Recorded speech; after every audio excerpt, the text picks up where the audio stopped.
Hey guys, this is RK, and as you all know, this past weekend was BlizzCon.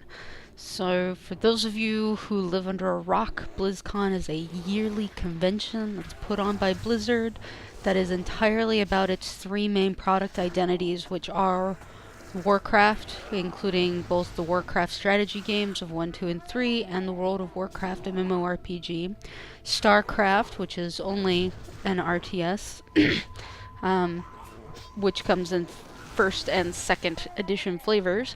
And then, of course, Diablo, which has first, second, and third flavors as well. So, Friday and Saturday were very interesting. This is the second year that I've watched the stream.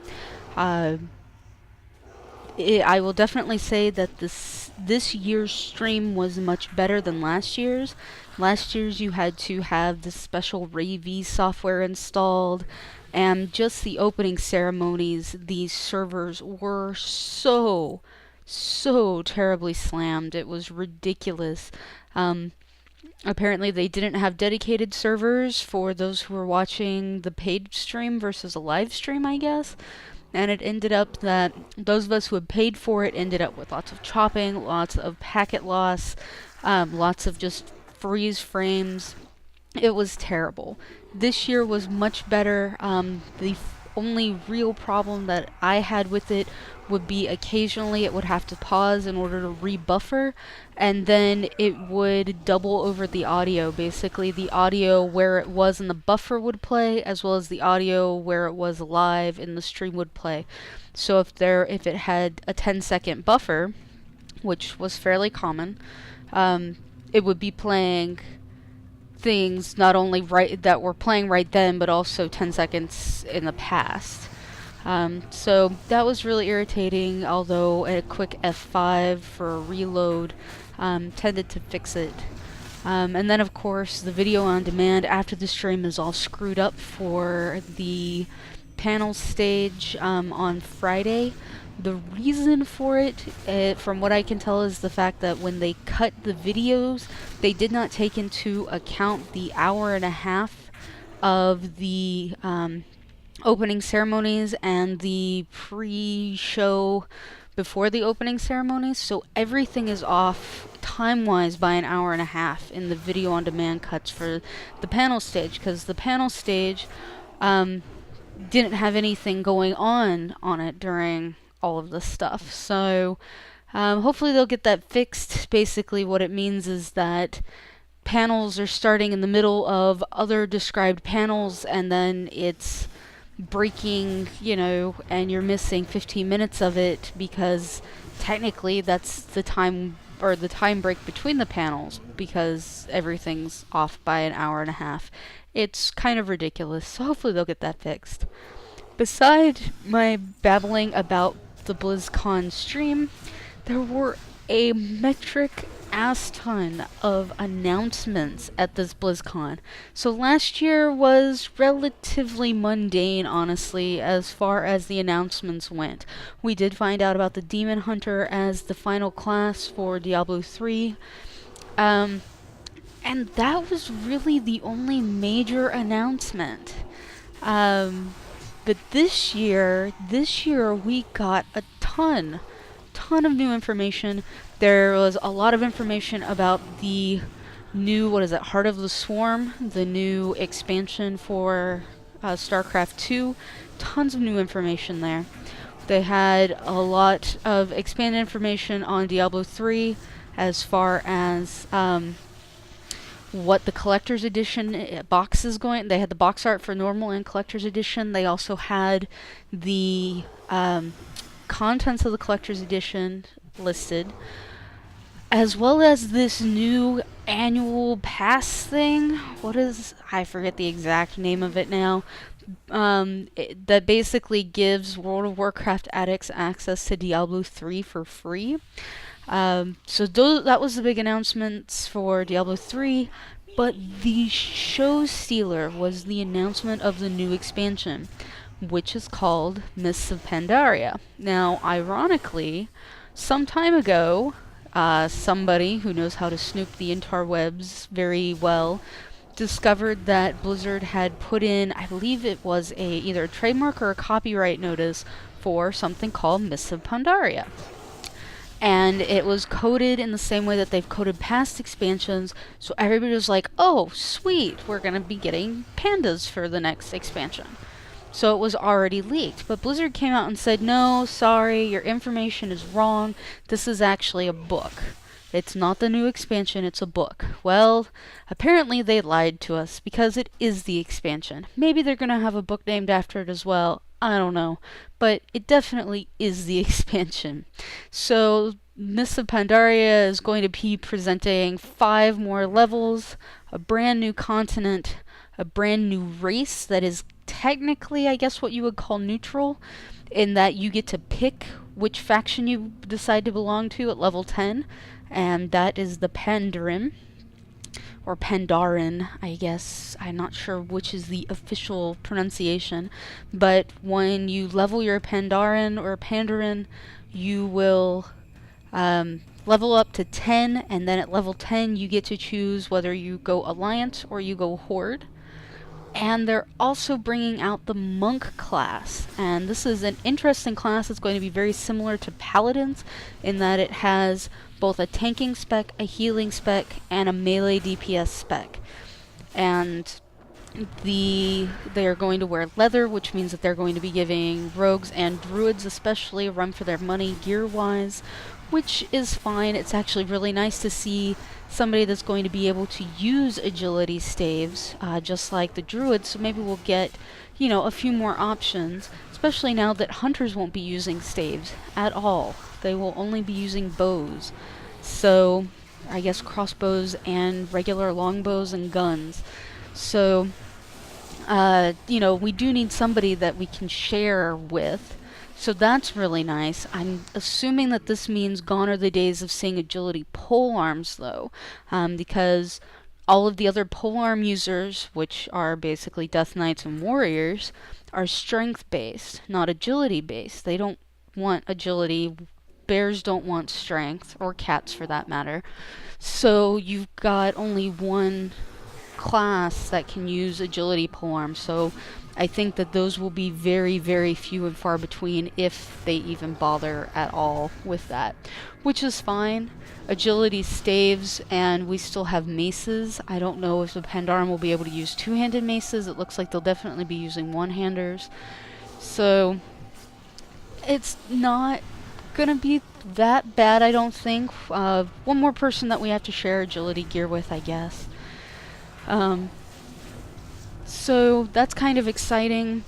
A lot of changes that are going to be coming about in the talent system, which I'm really liking, although I'm not necessarily sure what I feel about the talents. A lot of them, they only had suggestive previews of some of the talents, like, if you're in bear form, it'll do this, and if you're in cat form, it'll do this, but it doesn't say anything about tree form or boomkin form. So the assumption is that there will be, specials for those two forms as well, but we don't know what they are just yet. So, little iffy on some of that. From what I did see of the talents in their current incarnation, some of them very much look like things that bears are going to want right off the bat. Some of them, it looks like we are going to actually get some choice. What is it? I think it was the tier 2 talent, tier 3 talent, I think. Oh, no, tier 1 talent. So at the level 15 talent, the only valid option would be feline swiftness. Why? Because the other two talents automatically force you into cat form. That's probably the worst thing that you can have happen to you while you're a tank, is to be forced into a different form. So by default, we're going to want to take the feline swiftness, which isn't a bad thing. 10% increase base speed, that's awesome. There goes the speed enchant that I have to keep on my boots, and I can put solid agility on there instead. So definitely some good things out of it. Definitely some what are you thinking things, and a lot of unclears. The other big thing that's going to be affecting bears and cats for that matter, is the fact that druids are now going to have 4 specs. They're no longer going to have a talent tree shared between both feral cat and feral bear. Instead, the feral bear tree is going to become the guardian tree, and feral cat will remain feral. What this means, and this was actually answered in one of the BlizzCon Q&As, the guy who asked this question, I love you, because I was sitting there shouting at my computer screen myself, wanting to know the answer to it. But it looks like apparently the utility that feral druids bring by being able to shift into cat form during combat, especially during tank swaps, is unwanted and unfair from the tone of the response by the gentleman who answered the question. So bears will no longer have cat utility, and cats will no longer have save the day bear utility either. You'll be able to pop, if you choose said talent, I think it was the level 75, I don't remember off the top of my head, but there is a talent that you can use in the bear theme where if you pop it while a cat spect, you can tank for 15-20 seconds without hopefully dying, because it helps with crit immune and it increases your armor and stuff like that. But you're not going to be able to pick up and save the day because you happen to sink a couple points into the being crit immune talent in your normal build. There will be no more hybrid builds for bears. Bears will no longer be able to go cat and do reasonable DPS. I could be on Bale Rock in cat form while waiting for a soak tank position to open up and pull, anywhere from 12 to 16k DPS. Now that's not, oh my god, amazing by any means, but it is a significant amount of damage compared to what other tanks will pull out, when they're not actively tanking, because they don't have any active vengeance, so their attack power is not increased. So it was a very reasonable amount, and it was one of the things that made me feel okay with being, an off tank for a lot of it, was because, okay, I could go cat and at least be useful in this aspect by providing an extra 8 to 12 to, 20k DPS for this burst of time. But that is gone, it's out the window, and I am very saddened by it. In fact, it's almost... my husband and I have already been talking. We're very excited about the Pandaren. We're very excited about monks. I believe I will be re-rolling to Pandaren Brewmaster. My husband will be re-rolling to the healer. What was it, the Windwalker? I don't remember. I think it was Windwalker. So the two of us are currently at this point planning on re-rolling and going Pandaren monks. What does that mean for Learn to Tank? Well, Learn to Tank Leveling Edition, I should finish well before the expansion releases. What I will probably end up doing is creating a new Learn to Tank series specifically for the Pandaren Brewmaster. I will still be playing Cyder. I haven't decided if I'm going to be transferring her across server and across faction or not. But I do plan to level her to 90 and probably, tank dungeons and things like that in order to keep myself familiar with it, because druids were my first love. They probably always will be. I may go back to her, who knows. So there's kind of this sense of loss in the fact that I would be kind of leaving her behind by no longer having her as my main, but she is my collector at the same time. So we'll see exactly what happens. Not entirely sure what that will be, but we'll see. What else? The good news is I will definitely be getting into the next beta for the next expansion, which I'm very excited about, simply because it is guaranteed to anyone that does the new WoW annual pass. So what's up with this WoW annual pass thing? Basically, it's a way for Blizzard to convince WoW addicts to keep being WoW addicts. Blizzard may have some extremely addictive games, but they sure know their marketing strategies, and this is a very good one. So basically how it works is you commit to a contract of 1 full year. So you will continue to pay for WoW for 1 year. You are locked in this contract. You cannot cancel your account at any time. By doing this, you continue to pay either monthly, every 6 months, every 12 months, however it is that you normally pay for it. And when Diablo 3 releases, you get the digital download version of Diablo 3 for free. You get to keep it after your year of WoW required time is up, and you become, you're full owner at that point. You can cancel your annual pass then, and you still get to keep Diablo 3. In addition to this free Diablo 3 for paying for a game that you're probably already going to pay for another year, you get a new mount, Tyrael's Charger, which will be available in the next patch 4.3, which should be in the next month, maybe month and a half, maybe even earlier. Depends on how PTR starts panning out. You get access to a special in-game item if you get the collector's edition of Diablo 3. I forget what it's called, some sort of staff. I don't remember. You also get guaranteed access to the next World of Warcraft expansion beta, which is awesome. I'm so tired of the RNG, of trying to get into beta. I've been just really hoping that I'll get beta to something. Diablo 3, Star Wars, something, in order to have some new content, some new material, because the current WoW content is extremely stale. And I bounce around from game to game to game so much that it's hard for me to keep up with a Let's Play series constantly. It's also kind of boring, probably for you, and honestly for me, to commentary a game that I've already played through, and I don't talk and think very well at the same time. It's just not me. I'm a terrible multitasker. Apparently I'm a terrible female, since we're supposed to be good at that sort of crap. But that's, that's what I've been hoping for, and still no dice. No Diablo 3, no Star Wars, no Guild Wars 2, no betas whatsoever. Nobody loves me, everybody hates me. I should go eat some worms. So, enough about me QQing.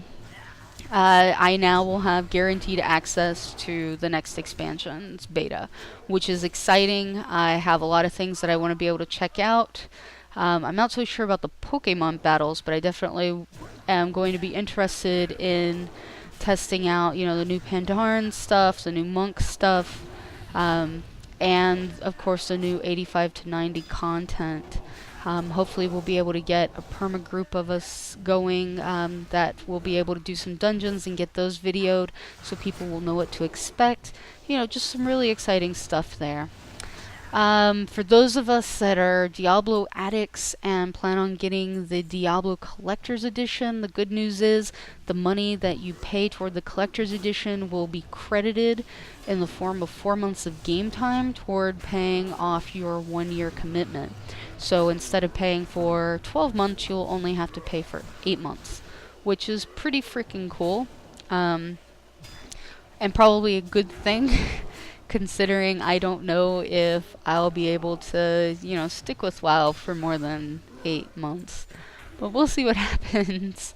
So that's, what we learned at BlizzCon, all of the cool stuff. As far as the announcements were concerned, and what I plan to do with them and how they affect bears. Other cool things that happened during BlizzCon, the StarCraft 2 GSL and BlizzCon Open Invitational Finals were awesome. Very, very cool. I was shocked and stoked to see them. Watching MMA versus MVP was just really amazing. MMA was definitely the underdog, and to see him taking out MVP was just mind-blowing. Also, the fact that on day 2, when Nesty took out MVP during the first finals elimination, you know, it was, once again, it's like, wow, I guess MVP just didn't learn from last night. Well, he came back, he did learn, he completely changed from his normal game stratagem that we had seen the day before and earlier in the day, and he managed to come back for victory during the finals when he got to see Nesty again, which was kind of weird. I guess that's entirely possible with double elimination. It just kind of makes my brain hurt thinking about the fact that technically Nesty had beaten MVP once and now he had to do it again, and sadly he lost when he had to do it again. So that kind of sucks. But both were very good players, did a very good job. I went back through. I'm fascinated by the Protoss in StarCraft 2. I've picked it up. I'm playing as a guest on my husband's account. So I'm kind of learning how, specifically I'm learning how the Terran work because that's the campaign. But I'm fascinated by the Protoss. I think they're interesting. They're definitely prettier than the Zerg, and, you know, a little more fascinating than the Terran.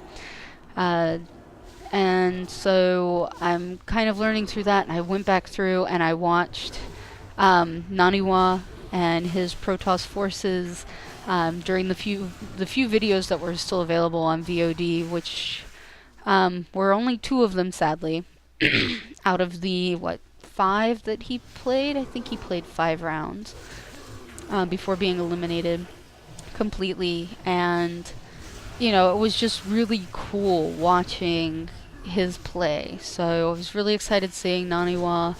Found out that there's Barcraft here in Beaverton, which is where I live, which is a it's kind of technically the Portland metro area, but it's the suburbs. But there is a Barcraft event out here, and hopefully they'll be running or hosting another night fairly soon, because I'm really excited. I'd love to go in there and learn how to, you know, better understand the game, the mechanics, and what's going on, because I would absolutely love to learn how to be a shoutcaster. That would be amazing. Don't think I have the skills for it. Maybe with some practice. Definitely gotta get rid of these braces so I stop, you know, whistling all the fucking time. But I think that would be a lot of fun. At the very least, I'll get to learn a little bit more about the league and the games and the championships. And I definitely enjoy just watching. Not as good at playing. I don't think that quickly on my feet. And I get too nervous. I get that adrenaline rush way too much. But I definitely love watching and love commentarying. And, you know, it's like my husband didn't get the BlizzCon stream. Only I got it, but we hooked my computer up to the receiver so that at least the audio would go through, so we could both hear it. And then when he wanted to watch something, he'd just come over to my computer and watch over my shoulder. But, you know, I was like explaining to him, you know, all the fights and stuff. The next day, explaining, you know, in my noobish terminology, trying to explain to him the first matchup between MMA and MVP. And it was actually kind of fun trying to articulate in a eloquent but, you know, a way that was still understood what exactly happened without a full suite of all of the terminology and buzzwords and stuff like that. Like, it wasn't until yesterday when I was watching the VOD playbacks that I learned what a 1-1-1 play is. So, you know, I'm definitely a noob. I've got a lot to learn, but I'm really excited about learning. So this could be interesting. And yeah, I've babbled for long enough, so I hope those of you that had the opportunity to attend BlizzCon, you can die in a fire, because I'm so jealous. Those of you who had the opportunity to watch online, I hope you enjoyed it. Same with those of you that got to go. And those of you who didn't and have only been reading through the information, it looks like were pretty good about getting the info out fairly quickly this year. MMOC's got pages of information and lots of transcripts from the Q&A and panels and stuff, so definitely check them out. Good news is, on the side, I'm feeling a whole lot better. Still nauseous, but I don't have the cold anymore. So hopefully I'll be able to get some more Learn to Tank videos out. In fact, the Leveling Edition version for levels 15 to 19 looks like it's finished uploading, so now it's just being processed.